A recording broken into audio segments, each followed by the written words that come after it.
Ladies and gentlemen, attention, attention, attention, attention, attention, attention.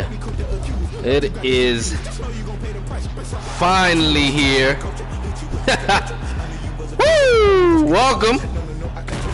Welcome. Let's get right into the news, baby. Let me just post this real quick on Twitter, and we can start talking big news, man. Wow. Where is my thumbnail for this? Welcome to the stream. Welcome to the stream. First of all, I like to say that today is a great day for the Houston overall. Let me tell you this. I just hit 500 subscribers on my channel. I just hit 500 subscribers in my channel. That is the biggest news today because we're halfway to 1,000 subscribers. And you know what that means? I ain't gotta fucking mope around the rest of the season because number 2, Cal McNair said, I don't think I can continue to base my season on 400 fans out of 13,000 fans showing up to my stadium, and those 400 fans, 250 being people who are family members of the players, and the other 250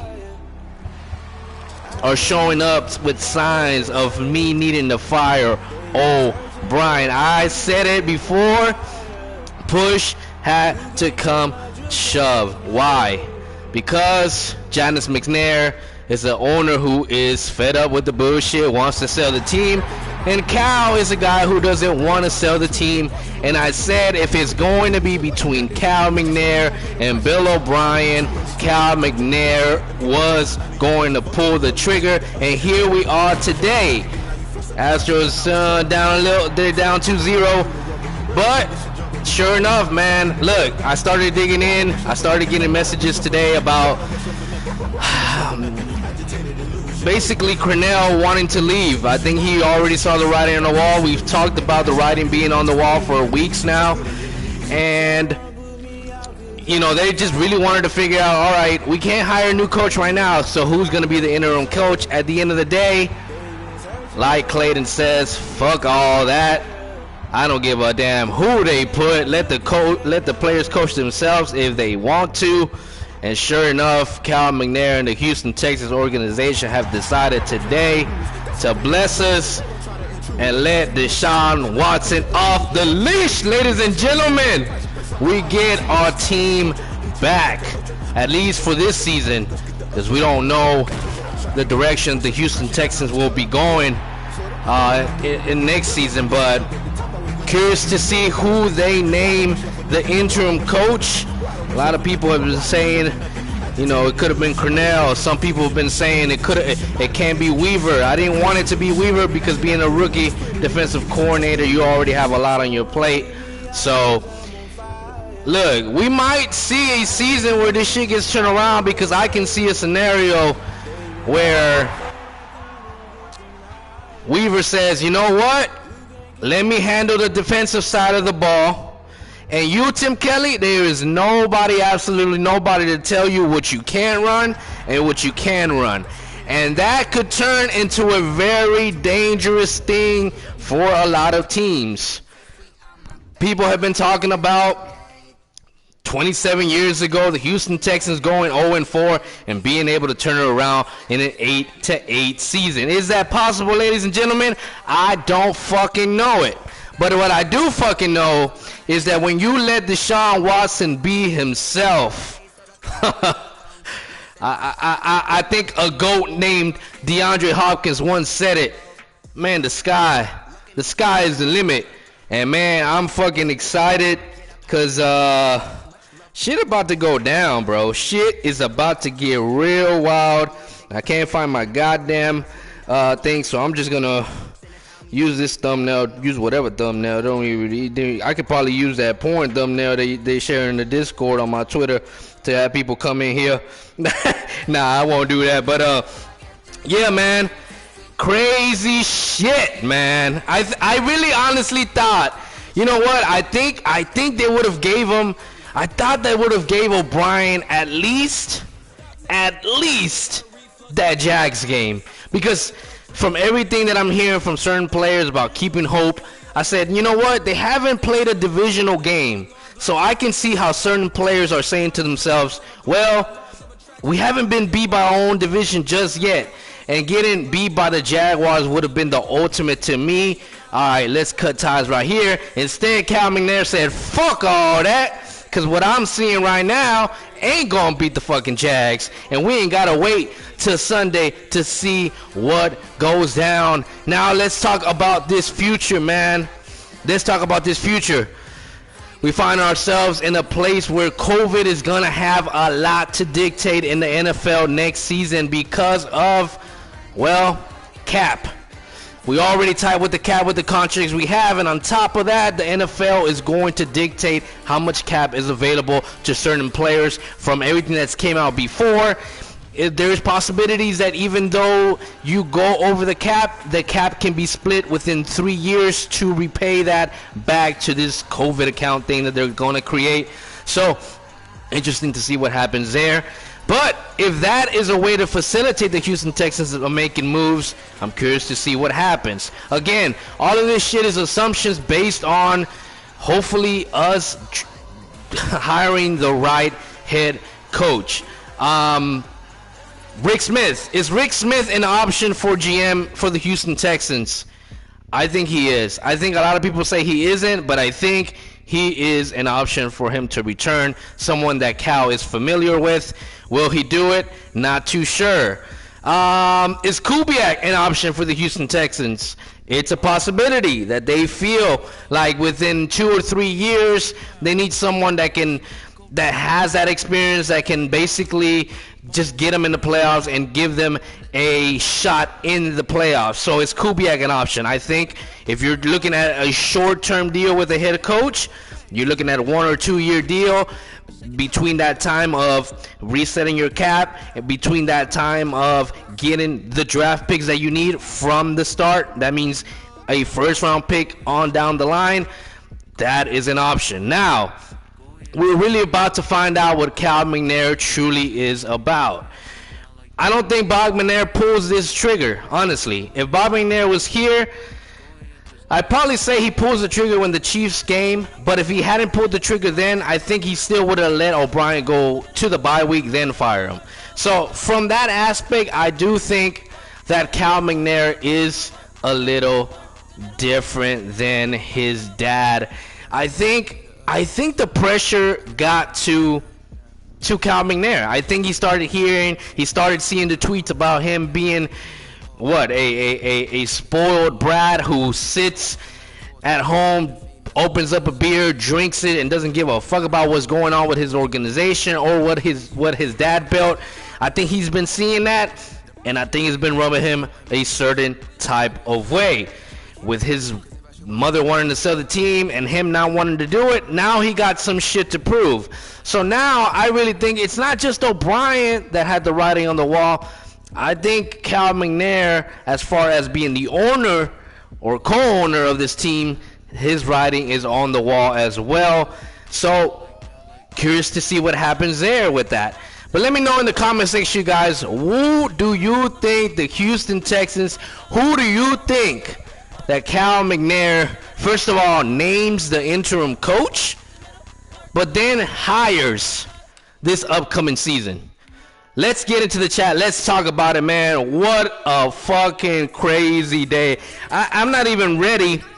I'm not even ready, to be honest.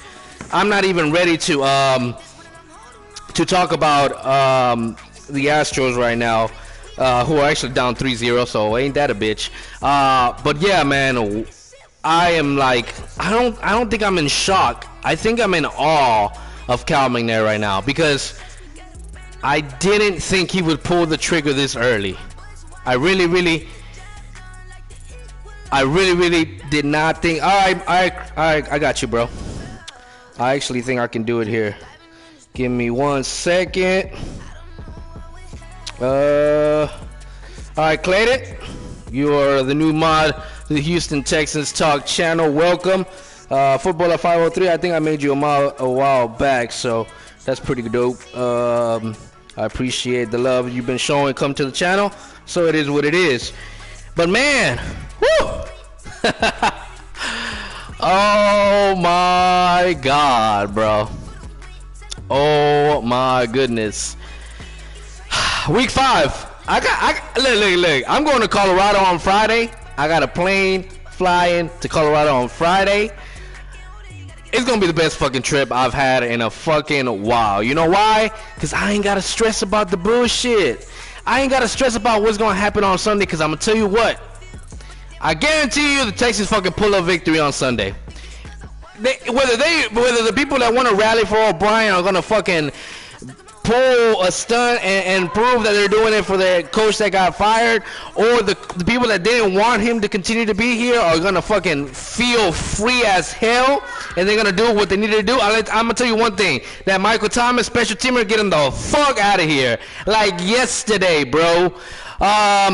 Eric Murray, get him the fuck out of here, like yesterday, bro. Bring in me Earl Thomas, bring in Eric Reed, bring in some motherfucking dogs to this team, and do it right the fuck now. Do it right the fuck now. If you need to bring in AB, fucking do it. If you're gonna fucking have that type of season, if you're gonna say that you still got a season willing to save in a certain extent, I gotta see the moves. I gotta see the moves. Who the hell is gonna be doing contract negotiations right now? It's gonna be an interesting motherfucking thing, bro. I'm gonna tell you one thing, man. I don't appreciate Obrien fucking up our future. I don't give a damn about him being fired. Like, I knew that was gonna eventually happen. What bugs me the most is in the position that he has left this fucking team, and it's a fucking disgrace, bro. A generational talent like D-Hop, you fucking traded him for fucking peanuts. Clowney, let him go, still ended up paying his contract. I mean, the amount of players that we've let go, man, it is crazy. But look, man, just to think, like right now, like you feel like you could spread your motherfucking wings and think of the plethora of shit that the Houston Texans could do to fucking make this a 1 year, 2 year quick turnaround, if not this particular year, because I've seen stranger fucking things. Man, bro, what a fucking day, dog. I know look, I wanted Obrien gone as much as everybody. There were some people that were fucking, it was ruining their fucking week. It was ruining their fucking lives. It was doing something to them, but man, first of all, I wanna shout out everybody who comes through the channel, bro. I appreciate mad love. We just hit 500 today, bro, and to me that means a lot. Cause to be honest, when I started the channel, I was doing it from a place of fuck it. A lot of people ain't doing it consistently enough. I see a plethora of people that are hungry to really know exactly what the fuck is going on in that building, etc. And I said, I got the time. I know how to put this shit together. I got the resources. Fuck it, let me do it. And it ended up being bigger than I thought it was gonna be, to be honest. So to hit 500 today, man, on this fucking crazy ass fucking day, man, that's fucking mad exciting. So shout out to everyone who comes through the channel. Shout out to everyone who shows love. Shout out to everyone who hits that like button, that comment section, that constantly letting me know shit that they like, shit that they don't like, because I appreciate that shit too. Yeah, man, this one today is for y'all. Y'all the G's, y'all the thugs, y'all the motherfucking killers, and man, it's fucking dope, man. It's legit dope, man. We got a fucking future to look forward to, Houston Texans, and we didn't have to wait long to look at that shit, that sad shit, that product that was being put on the field. And watch that shit for what, 12 more fucking weeks? That was gonna be a headache you did not want to see. At least now you get to see some sparks. At least now you get to see some coordinators and see how they, I guess, spread their wings and show out. So it's going to be interesting to see what happens. Let me know in the chat if they've already posted who the interim coach is going to be, because I think based on that, that's going to tell a lot about what the hell is going to happen. Damon Harrison, I'm not too sure about that one, bro. I'm not too sure if that's going to work. Let's see.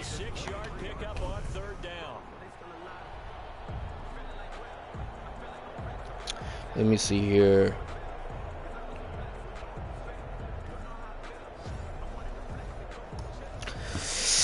Oh God, bro. What else? Man, it's crazy, dog. And they just had the guy. They just had Obrien in the presser today, like this morning. Like, that's fucking crazy. I don't know, man. I'll tell you what. Cal McNair must have been tuned into Sports Radio 610. I don't know what, but for sure, I'm sure he did not like the tone of those radio hosts. Now think about it. These people are prohibited in a certain extent to go too far and talk about the organization, especially when it comes to 610. Yet today, I didn't hear any censorship from any of them. So, man, I'm curious to see what happens with Cooks. Cooks is a guy that Jack Easterby liked. Cooks is a guy that Obrien liked. Same thing with Randall Cobb. What's going to happen with him? What's going to happen with the players in this protesting? Is Cal really going to back them up, or was that an Obrien thing? More things to come with that. There's a lot of things that are going to unravel on this team here to come, man. And it can either lead up to some production shit, or it can lead up to some sad, depressive shit to the point where you're like, dude, not only do we need a new coach, we need a new goddamn owner. But as for now, Cal, we love you. Thank you for this. It took you too goddamn long. The night of that Chiefs game in the playoffs, I'd have walked in that stadium and told his ass to book his own damn plane, because you ain't coming back to NRG Stadium. And that's a fact, Jack. Bills offensive coordinator or Ravens offensive coordinator for coach? I don't like Roman. I don't like Greg Roman because of what I saw against him in the Chiefs. So I'm going to skip on him. Bills offensive coordinator, to be honest, from everything that he's done, I don't know if that's a McDermott thing or it's really the Bills offensive coordinator. So I would be careful with those. Like, if you really studied at Willock, then that's cool. But I, for myself, cannot say that I've said, oh, yeah, it's the offensive coordinator that's doing all this. So, yeah, man. The Bieniemy to me thing is a little interesting. I like the way he was frustrated with the Chiefs when their offense wasn't doing that great. You need that. You need someone who's gonna get that pissed off, not just gonna be like, "Oh, we're gonna work on it. We're gonna coach better. We're gonna do things better. We're gonna get better, and this is all about a better season." Shut your better motherfucker. Look, we need somebody in this bitch that's gonna fucking light a fire on this team. Whoever that is, I don't care, but it needs to happen. And it needs to happen on both sides of the ball. It can't just be one side. Robert Salah, I like his energy. I like Robert Salah's energy. But the thing about it is, we're talking about getting Watson back to his rookie year. We're talking about getting Watson to that Clemson mentality. So can Robert Salah be that guy? Or, here, even one better, can Robert Salah be the type of guy that says, you know what? I'm going to bring in an offensive coordinator that's going to be able to help with this. That's going to be able to do all this. And that's really what all this is about. Snacks Harrison, I don't know, man. I don't know if the Texans make all those moves. I don't know if the Texans are going to make any more moves in personnel. Because here's the thing. They didn't say anything about Jack Easterby, right? They didn't say not one thing about Jack Easterby. So what is Jack Easterby still calling the shots at personnel? See what I'm saying? That's what makes firing a coach so early in the season so complicated, because you don't know what the interim people are going to do, what they're prohibited to do, and things of that nature. And so, if they're not allowed to do a damn thing, yeah, you could pretty much put a wrap and a cap on bringing any talent in, because Cal McNair is not gonna let that happen, especially when he knows there's about to be a, new coaching in here. And new coach, you end up signing somebody, and the new coach don't end up fucking with it. We already got plenty of that. I can already see the new coach coming in and saying, Eric Murray, fuck no. I can already see him coming in and fucking saying Merciless should have been out the door days ago, years ago. So yeah, man, I don't know how they feel about bringing in personnel, but I do know the people that you got in this offense with the right person and lighting the right fire, you can get this shit going. You can light a fire in Watson's fucking ass, and he can get this shit fucking going. And that's what we need, bro. That's what we need. Even if we don't make it to the playoffs, if the Texans end up beating everyone in their division, it's not going to guarantee them they're going to go anywhere because, well, that's only 6 wins. So what? You're not gonna go into the playoffs being 6-10. Even if other teams lose against you, if they beat the other opponents, they can still have a better record than you and end up making it to the playoffs. That's why I never really liked that picture that they like to paint of like if you beat your divisional rivals, you're gonna get in the playoffs, because that's not the case. You can go 6-0 against your division and then lose every other game. You're still 6-10. That doesn't guarantee you a playoff spot, like at all. But if they're able to do that, I think that's a huge win. Even if they don't make it to the playoffs, to be honest. Ian Rappaport tweeted Josh McDaniel and Nick Caserio. Get the fuck out of here, bro. Jesus Christ, bro. Damn, that means Jack Easterby stays. That means Jack Easterby not going nowhere, buddy. That means that Obrien created a Frankenstein in Jack Easterby, and it bit him in the fucking ass, bro. That is exactly what that means. If that's true, Wheelock, that is exactly what that means, bro. I mean, don't get me wrong, bro. I wouldn't mind Josh McDaniels with Deshaun Watson.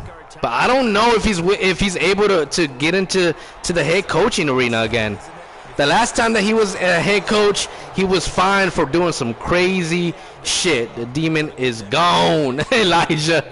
The demon is gone. Free at last. Free at last. Yep, pretty much. Pretty freaking much. All right, Kenny, let's go. Come on, Kenny. Goddamn, Kenny. There are options, yeah.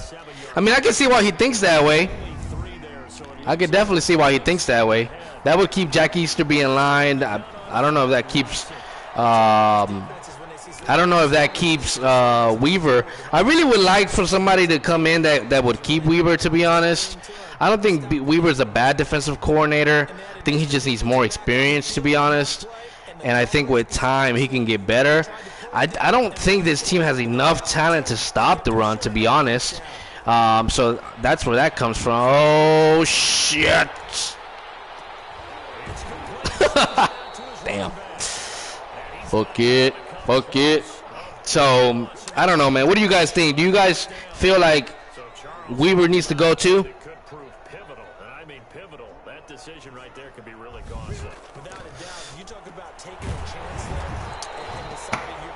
Man, I got people messaging me, bro. They should know right now. Breaking news. Leave Tony alone. Houston Texans breaking news. He's live right now. Don't bug him. Don't bug him. Man, more to come with everything that's going to happen with the Houston Texans, man. I didn't want to make this a big video. I did look at some of the options that Spitz had. Like I said, I don't like the Greg Roman option. I'm not too sure about Eric Bieniemy. The Salah, I like his energy on the defensive side of the ball, but you need talent around that also. It can't just be all energy, because if you think about it, the guy who's the Falcons coach, he brought that energy with the Seahawks and created, the Legion of Boom. But that was with also, the talent around him. You can't just be a great head coach and have a sucky amount of players. So yeah, man, it definitely more to come. Like I said, it's more complex than a lot of people would like to paint a picture of. And that's what these upcoming weeks are going to be about. You know, do you keep Jack Easterby? And if those two are kept, who are the coaches that you're willing to hire to come in and being able to? Okay, so Romeo Crennel is the interim coach. So today when I was told that Romeo Crennel just wanted to step away from all this because he was basically seeing the writing on the wall, I guess Cal convinced him not to and said, you know what? Why don't you just be the interim coach? I mean, it'll be your last year. You can go into retirement, and you can figure out what you want to do. That's going to be interesting. Look, last time that Romeo Crennel was an interim coach, he was with the Kansas City Chiefs. They were going against a 7-0, an undefeated Packers team. With the Chiefs team that hadn't won a fucking game and scored a fucking touchdown for that. And you know what he did? He went and he beat the motherfucking Packers who were undefeated. So it's very possible like a Crennel can pull you a victory. Jack Easterby is going to help Cal with the head coach. Aaron Wilson said, damn! I'm sorry, dog. I'm fucking sorry, bro. Yo, okay, I'm going to get details on this later, but the curious thing about all this is, what is the probability? Tell me, what is the probability that Obrien and Cal McNair agreed that he would step down? Because, let me tell you something, the fact that Jack Easterby is going to help Cal with the head coaching, like, why would you just fire one guy and not the other side of the nickel? Like, tell me. Could somebody tell me what's the difference there? So now I'm really starting to believe the rumors about Josh McDaniels. Because that's New England for you. That's New England for you. Man, bro. So that tells me that Nick Caserio didn't want to come to Houston because he didn't want to deal with Obrien. Let's just be honest. That tells me that Nick Caserio did not want to come to Houston because he didn't want to deal with Obrien. He might have loved Jack Easterby, but he was like, nah, fuck that. I ain't messing with that other guy. I know what that other guy about. That motherfucker a cancer. Bro, if Jack Easterby is still here, the Josh McDaniels shit must be fucking true. And I don't know how I feel about that. Because that tells me you still not over this fucking New England experiment that you got going on. Damn, bro.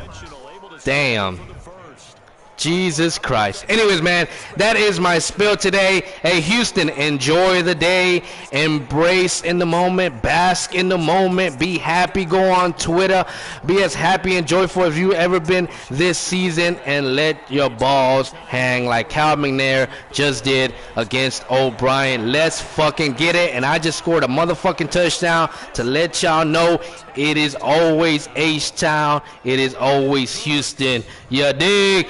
Thank you for the stream. Thank you for the 500 subs. I'm out this bitch. Blah!